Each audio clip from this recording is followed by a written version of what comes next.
Good morning student. आज हम class 6 का 4th चैप्टर कारक ज्ञान का अध्ययन करेंगे।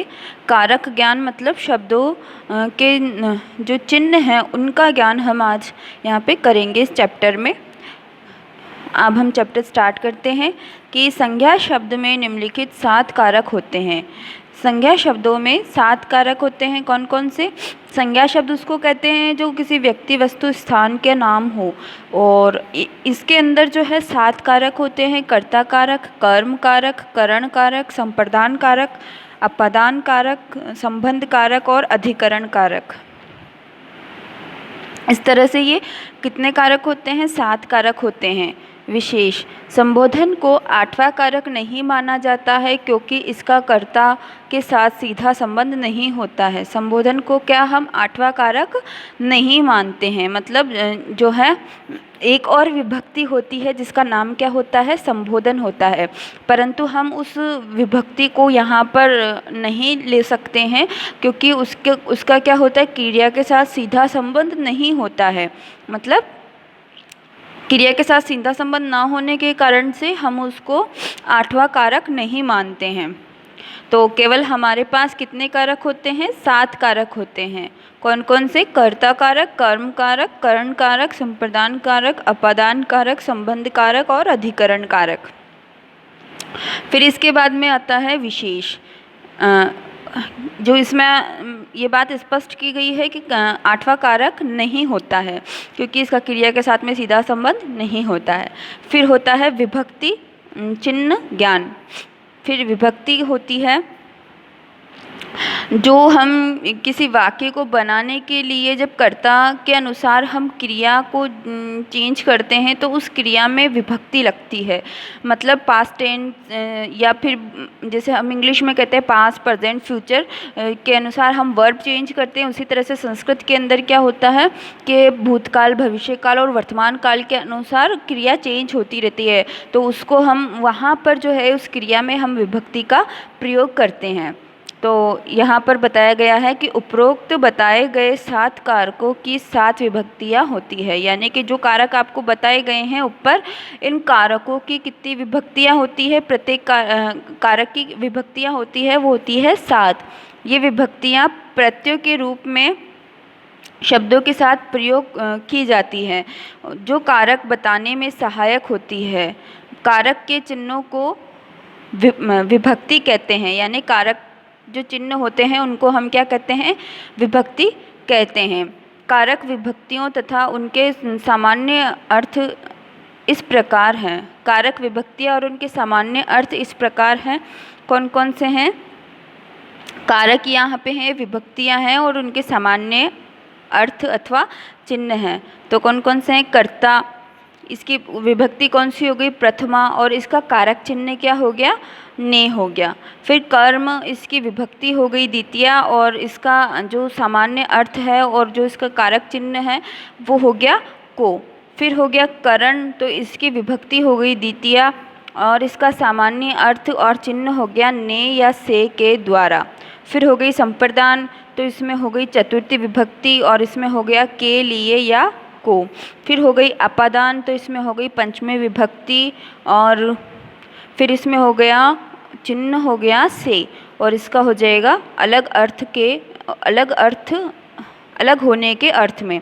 यानी कि पंचमी विभक्ति जो लगती है वो हमेशा अलग होने के अर्थ में लगती है। जैसे पेड़ से पत्ता गिरता है तो पत्ते में जो है वह पंचमी विभक्ति लगेगी। तो फिर इसी तरह से संबंध में षष्ठी विभक्ति लगती है और इसका चिन्ह होता है का, के, की। फिर अधिकरण, इसके अंदर होती है सप्तमी विभक्ति, तो इसमें हो गया में और पर। फिर हो गया संबोधन और इस संबोधन में का चिन्ह जो होता है वो होता है हे या अरे, यानी बुलाने या पुकारने में प्रयुक्त। तो इस तरह से जो होती है ये 7 विभक्तियां हैं, 7 कारक हैं और उनके सामान्य अर्थ व चिन्ह हैं। तो इस तरह से यहाँ पर ये प्रयुक्त किए गए हैं। फिर अब हम इसके क्वेश्चन आंसर्स देखते हैं। तो इसके अंदर होता है कि जैसे पुनरावृत्ति हेतु बहुविकल्पिक प्रश्न, यानी कि पुनरावृत्ति के लिए यहाँ पर बहुविकल्पिक प्रश्न दिए गए हैं। जैसे कि कति कारका भवति, कि कितने कारक होते हैं, तो कितने कारक होते हैं, सप्त, यानी कि 7 कारक चिन्ह होते हैं या 7 कारक होते हैं। कारका नाम नामानि लिखित, यानी कि कारकों के नाम लिखिए, तो कौन कौन से होते हैं, कर्ता कारक, कर्म कारक, कर्ण कारक, संप्रदान कारक, अपादान कारक, संबोधन कारक, अधिकरण कारक।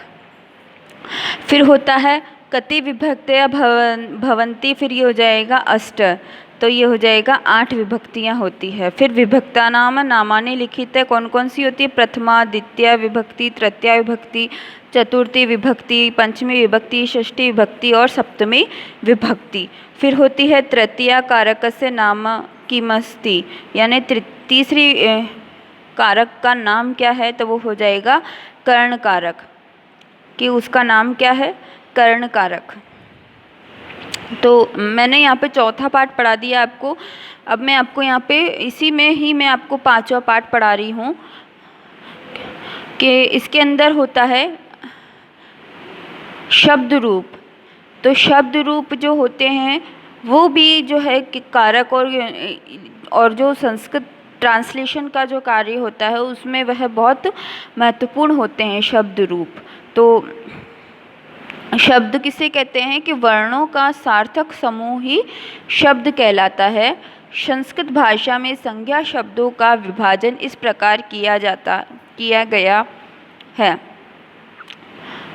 वर्णों का सार्थक समूह ही शब्द कहलाता है। संस्कृत भाषा में संज्ञा शब्दों का विभाजन इस प्रकार किया गया है। तो इसमें हो जाएगा पुल्लिंग। पुल्लिंग में जैसे कि यथा, राम, देव, गज, अश्व इत्यादि। फिर स्त्रीलिंग जैसे कि लता, राम, रमा, अध्यापिका, अम्बा इत्यादि। फिर नपुंसकलिंग इसमें हो जाएगा फल, पुष्प, ग्रह, नेत्र इत्यादि। उपरोक्त तीनों लिंगों में से अकारांत पुल्लिंग शब्दों तथा नपुंसकलिंग शब्दों का ज्ञान आप संस्कृत सुबोध व्याकरण माला भाग 1 से 1 में प्राप्त कर चुके हैं। आइए उनका पुनरभ्यास करते हुए आगे बढ़े। फिर इसमें हो जाएगा कि बालक शब्द का अर्थ, जिसका अर्थ होता है लड़का, बच्चा या बालक। फिर इसमें हो जाएगा अकारांत पुल्लिंग शब्द। अब इसका बनेगा बालक शब्द का, तो विभक्तियाँ दी हुई है प्रथमा, तो इसका बन जाएगा एक वचन बालकः, बालको, बालकाः। द्विवचन में बनेगा बालकम, बालको, बालकानाम। फिर बनेगा तृतीय वचन में, तृतीय विभक्ति में बनेगा बालकेन, बालकभ्याम, बालके। फिर बनेगा चतुर्थी में बालकाय, बालकाभ्याम, बालकभ्ये। फिर बनेगा षष्ठी में बालकस्य, बालकयो, बालकानाम। फिर बनेगा बालके, बालकयो, बालकेषु। फिर बनेगा हे बालक, हे बालको, हे बालका।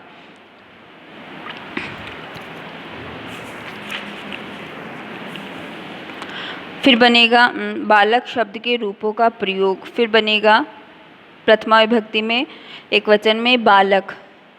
फिर बालक का अर्थ हो जाएगा एक बालक या बालक ने। फिर वाक्य में प्रयोग हो जाएगा, जैसे वाक्य में प्रयोग करेंगे तो बालक पुस्तकम पठति, तो इस तरह से हो जाएगा। फिर ये बनेगा एक बालक किताब पढ़ता है। फिर इसमें हो जाएगा दूसरा बालक ने, तो बालक पुस्तकम अपठत, तो फिर हो जाएगा एक बालक ने किताब पढ़ी। द्विवचन में हो जाएगा बालको, 2 बालक, यानी बालको पुस्तकम पठत, तो 2 बालक किताब पढ़ते हैं। 2 बालके, बालकों ने,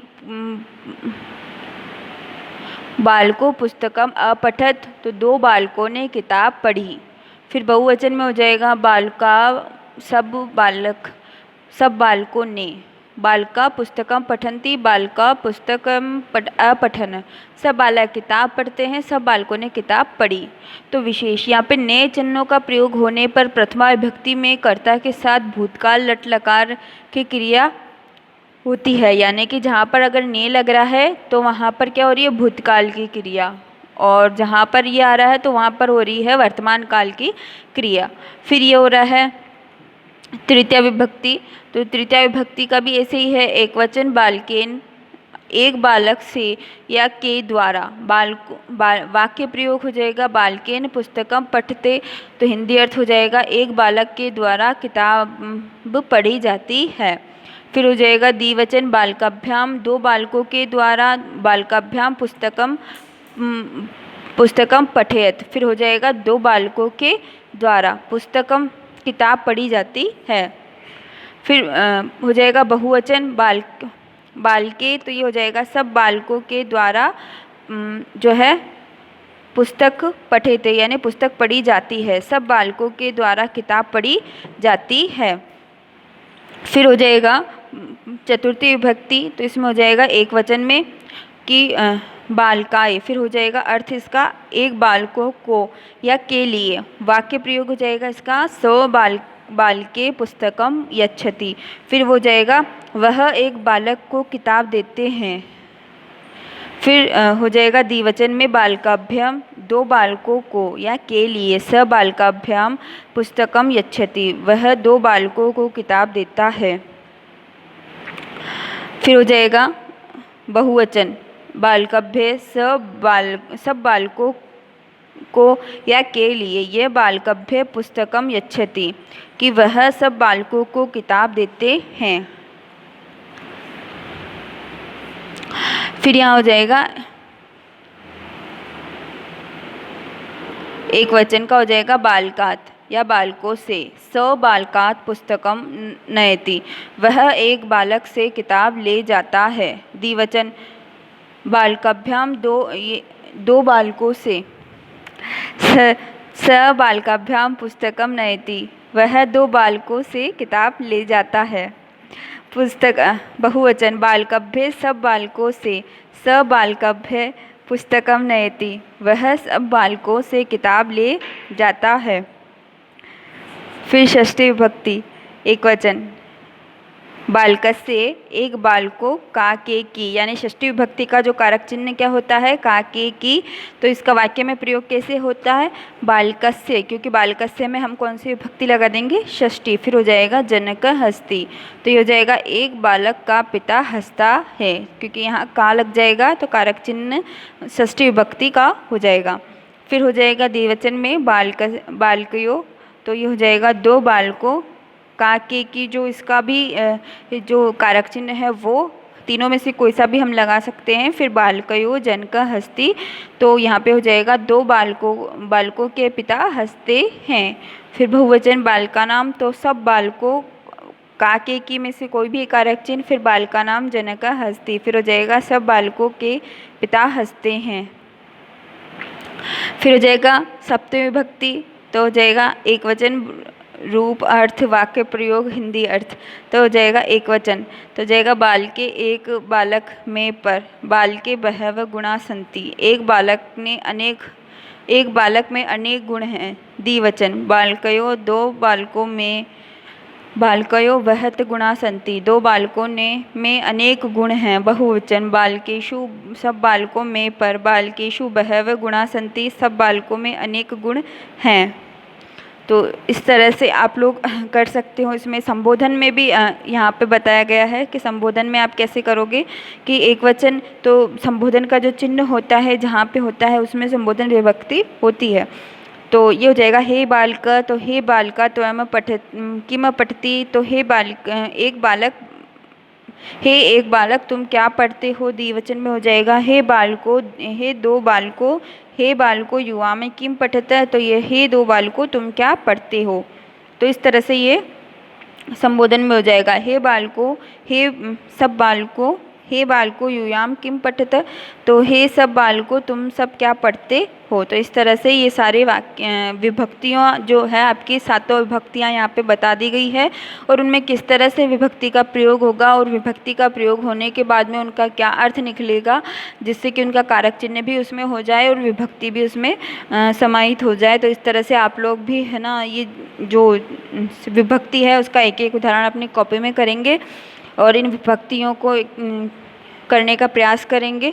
थैंक यू।